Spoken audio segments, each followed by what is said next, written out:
Hello guys, I started my new YouTube channel NSS classes for class 10. So today we start physics chapter 1, light, reflection and rarefaction. And if you any doubt in following question which was done in the video, so you should ask on my WhatsApp and Facebook number. It is given on description link. Okay, we will start first question. Define the principal focus of a concave mirror. तो ये हमारा क्या होता है, define the principal. ये हमारा होता है जैसे कि कनकेव मिरर है. अगर हम इसका सर्कल पूरा कर लेंगे तो इसका जो रेडियस होगा, इस सर्कल का जो रेडियस होगा वो हमारा एफ होता है.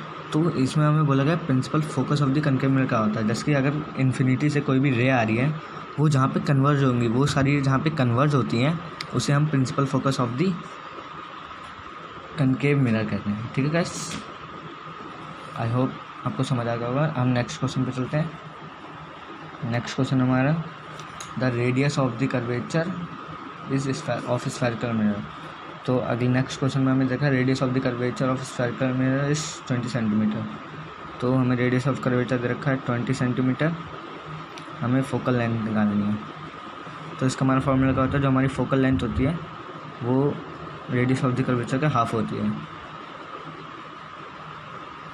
तो इसको हम इजीली सॉल्व कर लेंगे. 10 सेंटीमीटर हमारा फोकल लेंथ आ गया.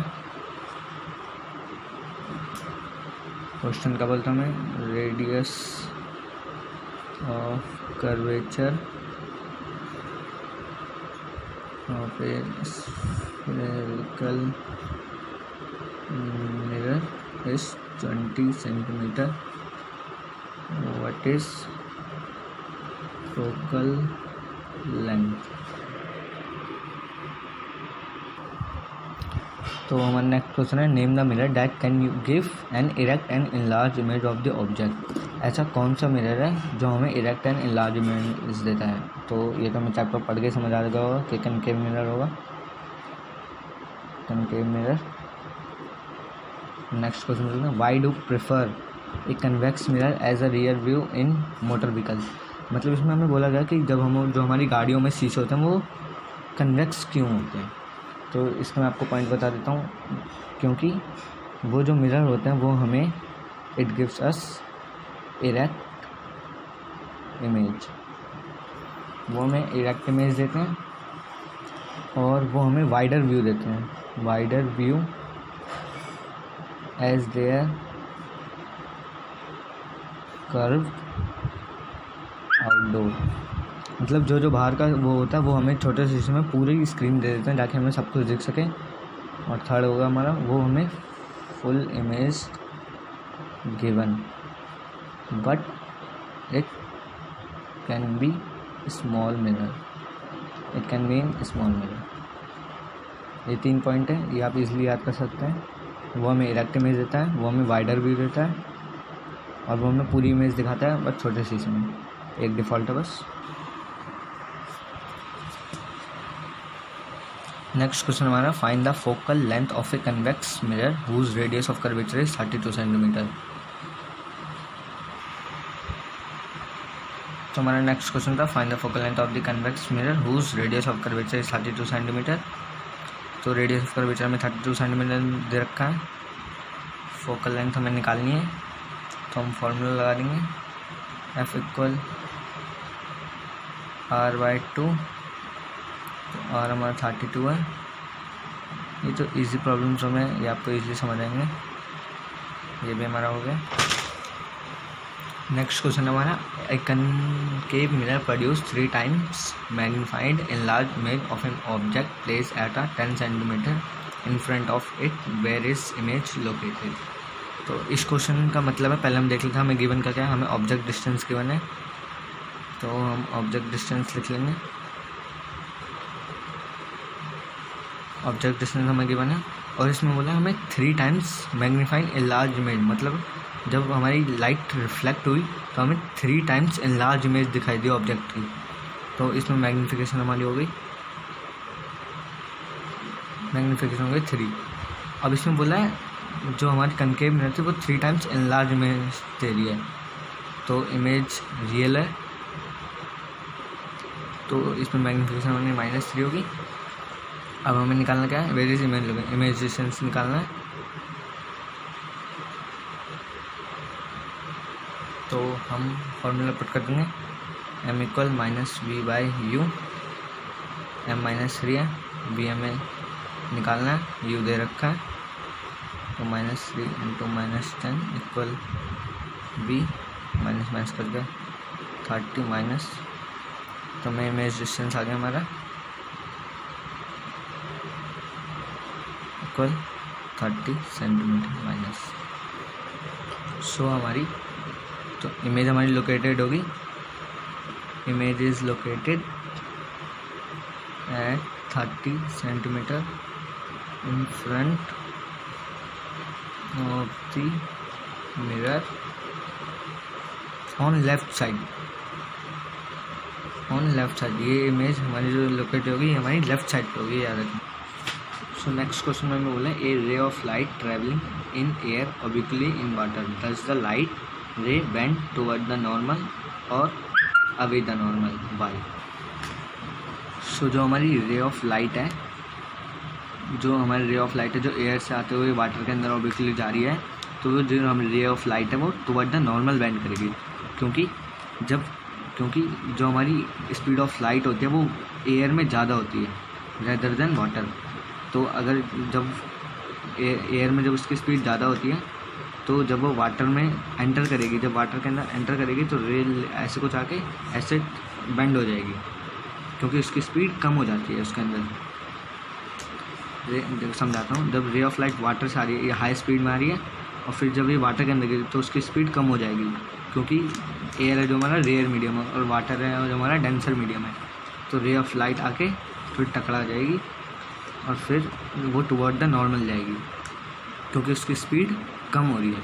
और यही का केस अगर वाटर से एयर की तरफ जा रही होती तो अवे द नॉर्मल होता है, क्योंकि वाटर में स्पीड कम है और एयर में ज़्यादा है। नेक्स्ट क्वेश्चन बोला है light enter from air to glass having reflective index 1.50, what is the speed of light in the glass? The speed of light in vacuum 3 × 10⁸ metre पर सेकेंड। तो हम क्वेश्चन देखते हैं, हमारा रिफ्लेक्टिव इंडेक्स कितना है 1.5, speed of light in vacuum कितना है 3 × 10⁸ मीटर पर second, speed of light in glass हमें निकालना है। तो हम अपना फॉर्मूला लगा देंगे एन, ये जो रिफ्लेक्टिव इंडेक्स के लिए होता है एन, इससे एन से स्मॉल एन से डिनोट करते हैं, एन इक्वल C/V। तो ये फॉर्मूला आपको याद करना पड़ेगा, फिर उसके हिसाब से 1 × 3 × 10⁸ वी हमारा निकल जाएगा लेफ्ट हैंड साइड आके, फिर हमारा आंसर आएगा 2 × 10⁸ मीटर पर सेकेंड। तो हमारा रिफ्लेक्टिव इंडेक्स कितना था 2.4। अब अगला क्वेश्चन हमें बोला है find out from table 10.3 the medium having highest optical density and also find the medium has lowest optical density. तो हमारे डायमंड में हाईएस्ट ऑप्टिकल डेंसिटी होती है और एयर में लोवेस्ट ऑप्टिकल डेंसिटी होती है, क्योंकि हमारे जो एयर का है उसका रिफ्लेक्टिव इंडेक्स सबसे कम है। एयर का रिफ्लेक्टिव इंडेक्स है जो वो सबसे कम होता है, तो जिसका रिफ्लेक्टिव इंडेक्स सबसे कम होता है उसकी स्पीड ऑफ लाइट होती है वो सबसे ज़्यादा होती है। तो हमारे डायमंड का है जो डायमंड का रिफ्लेक्टिव 2.42 के अप्रॉक्स है और वाटर का 1.008 का अप्रॉक्स। तो डायमंड में हमारी स्पीड सबसे ज़्यादा कम होगी और एयर में सबसे ज़्यादा होगी। तो हमारे यहाँ से आंसर आ जाता है diamond has the highest optical density and air. तो यहाँ से diamond having the highest optical density and air is the medium with lowest optical density. Diamond के पास सबसे ज़्यादा हाईएस्ट ऑप्टिकल डेंसिटी है और एयर की सबसे कम है। नेक्स्ट क्वेश्चन हमारा you have a kerosene turpentine water in which of does the light travel fast, use the information 10.3। तो इसका आंसर डायरेक्ट आ जाएगा हमारा जो हमारी स्पीड ऑफ लाइट है वो वाटर में सबसे ज़्यादा होगी, क्योंकि स्पीड ऑफ लाइट होती है जो indirectly proportional to the reflective index होती है। सो इसलिए हमारा वाटर है जो लोवेस्ट रिफ्लेक्टिव इंडेक्स है उसके अंदर केरोसिन और टर्पटाइन से के मुकाबले, तो हमारी जो लाइट है वो वाटर में ज़्यादा ट्रेवल फास्ट करेगी हमारा। सो नेक्स्ट क्वेश्चन हमारा, the reflective index of diamond is 2.42, what is the meaning of this statement. इसका मतलब ये है हमारे डायमंड के रिफ्लेक्टिव इंडेक्स 2.42 होती है। तो एक हमारा मीडियम ये हो गया और एक मीडियम हमेशा हमारा वैक्यूम या एयर होता है, क्योंकि जब भी लाइट आ रही होती है वो हमेशा एयर से आती है इन मोस्ट केसेस। तो इसका मतलब है this means that the ratio of speed of light in diamond and in air is 2.42। इसका मतलब ये ऐसे कोई भी क्वेश्चन आए तो आपसे भी इतना लिख के आ जाएंगे तो आपको मार्क्स मिल सकते हैं। और अगर ये लास्ट क्वेश्चन ज़्यादा मार्क्स में आ जाए तो आप इसका फॉर्मूला दिखा के आपको इसको इनडायरेक्टली प्रोपोर्शनल भी दिखा सकते हैं। तो नेक्स्ट क्वेश्चन में define the one dioptre of power of lenses. तो हमारा one dioptre of power of lenses का होता है, one dioptre of power of lenses is defined as the reciprocal of its focal length. ठीक है, आप सब इतना ही लिख सकते हैं और फिर उसके नीचे आप लिख देना 1 मीटर इक्वल वन डायप्टर, बस इतना काफ़ी है इसके लिए। नेक्स्ट क्वेश्चन हमारा, एक convex lens form a real and inverted image of a needle at a distance of 50 centimetre from it, where is a needle placed in front of the convex lens if the image is equal to the size of the object and also find the power of the lenses। सो कई video में मैंने देखा है कि इसमें हमें magnification equal -1 लेके कई वीडियो में करा हुआ देखा है, पर कई बच्चों को वो समझ नहीं आता। तो इसको मैं आपको दूसरे तरीके बताता हूँ, मैग्नीफिकेशन करके नहीं करेंगे, हम दूसरे तरीके से करेंगे। सो उस क्वेश्चन में हमें दिया था इमेज डिस्टेंस यू में निकालना था और उसमें दे रखा था हमें image equal to the size of the object, मतलब हाइट ऑफ द वो डिस्टेंस जो इमेज है वो ऑब्जेक्ट से के बराबर है। तो ये हमारा h1 इक्वल h1 हो जाएगा। तो दैट इज़ इसके बिहाफ पे हमें लिख सकते हैं v equal you equal h1/h होता है हमारा। तो हमारी u यहाँ से 50 निकल जाएगा। अगर समझना रहा तो ये ऐसे निकलेगा, मैं साइड में कर देता हूँ। h इक्वल h1 है तो v इंटू एच हो गया और इक्वल h1 इंटू यू हो गया।